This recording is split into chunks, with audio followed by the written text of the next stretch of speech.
경항모 계획은 지난해 군 당국이 공식화했다.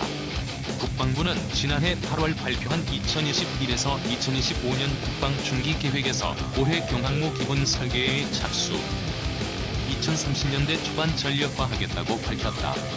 하지만 국회에서 제동이 걸린 상태다. 군은 당초 경항모 착수 예산으로 대구원 편성안을 만들어 올해 예산안에 반영하려고 했지만 사업 타당성 조사 미비와 도입 실효성 논란으로 기획재 정부 검토와 국회 심의 과정에서 빠졌고 연구 용역비 1억 원만 반영된 상태다. 이에 군 당국은 2월 안에 사업 추진 기본 전략을 수립하고 사업 타당성 조사를 거쳐 2022년 정부 예산에 반영하는 방안을 추진하고 있다. 해군이 주최한 세미나도 이러한 과정의 일환이다. 배수량 3만 톤, 함재기 20대 공식화 4일 열린 세미나는 경항모 필요성에 대한 해군의 주장과 이를 뒷받침하는 세션 발표 형태로 진행된다.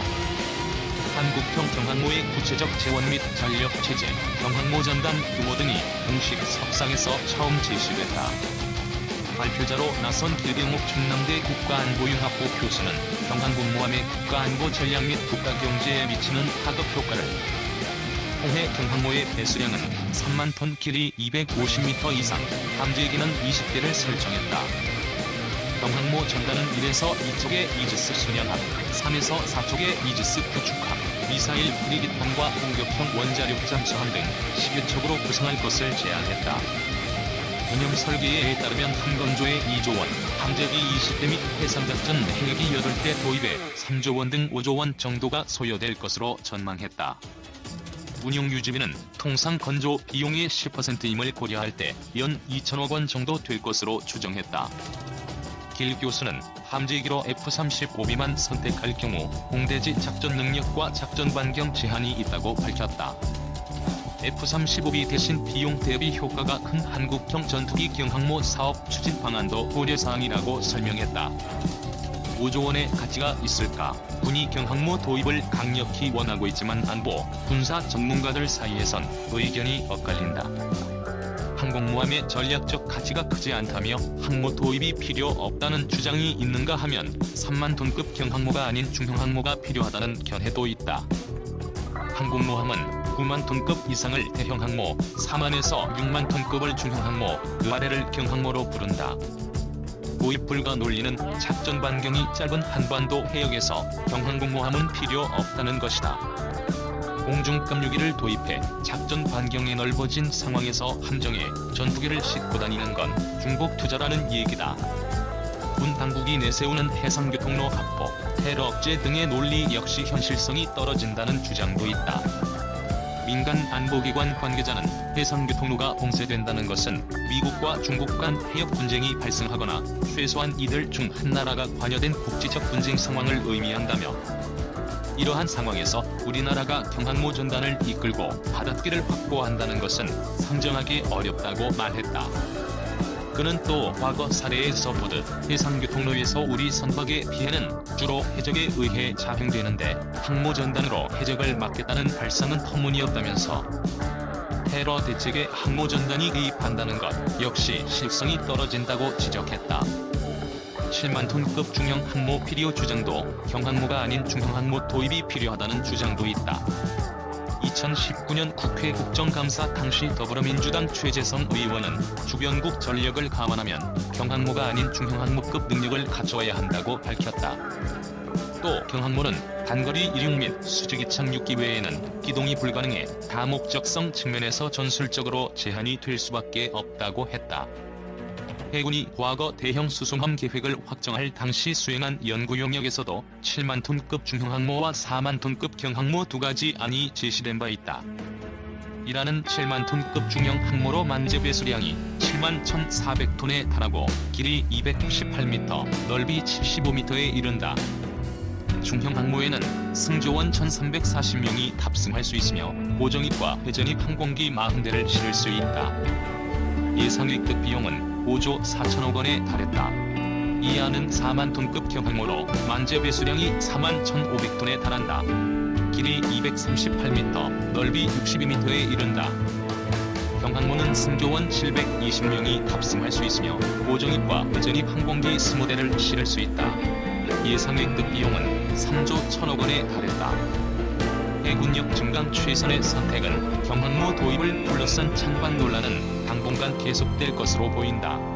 관건은 항모 도입을 통한 전력 극대화 방안이 무엇인지, 도입하지 않을 경우 어떠한 대안이 가장 효과적인지를 정확히 파악하는 것이다. 전력의 조건은 당연히 전쟁 발발을 상정한다.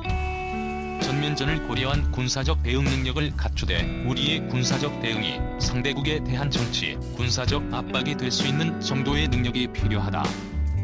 한국군이 세계 최고 수준의 국가들과 견줄 수 있는 힘을 갖는 것은 어렵지만 그들 중 어느 국가와 연합해도 다른 강대국에 큰 위협이 될 수 있는 수준이 바람직하다. 병력 수급 상황도 고려해야 한다.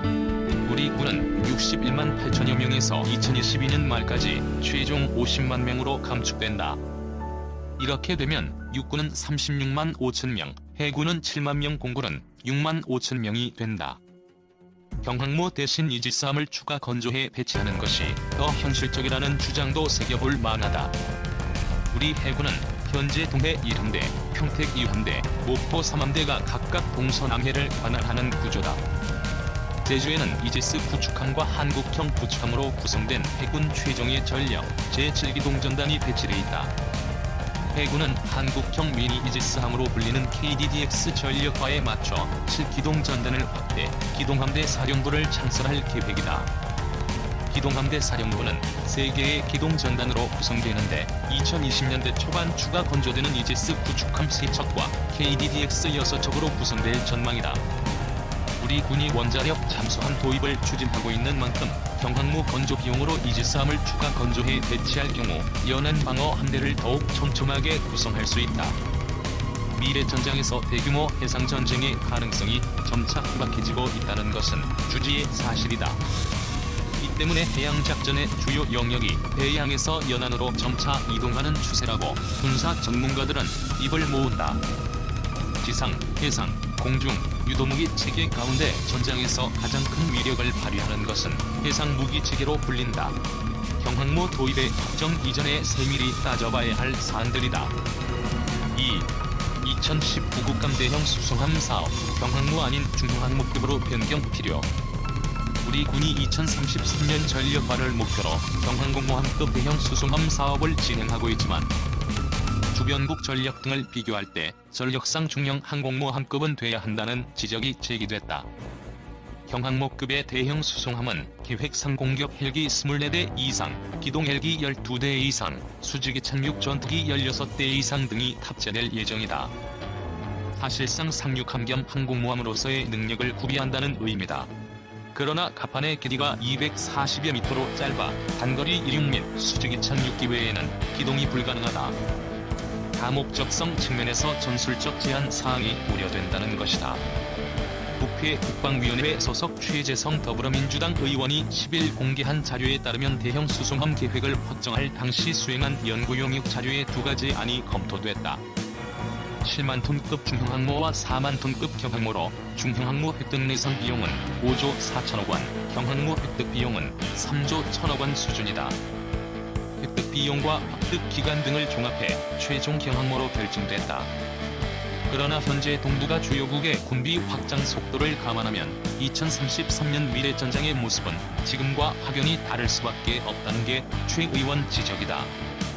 따라서 수직의 착륙만이 아니라 미 해군이 운용하는 함재기인 F-35C 등 통상 입착륙 전투기도 운용이 가능하도록 계획을 변경 검토하는 것이 필요하다는 것이다.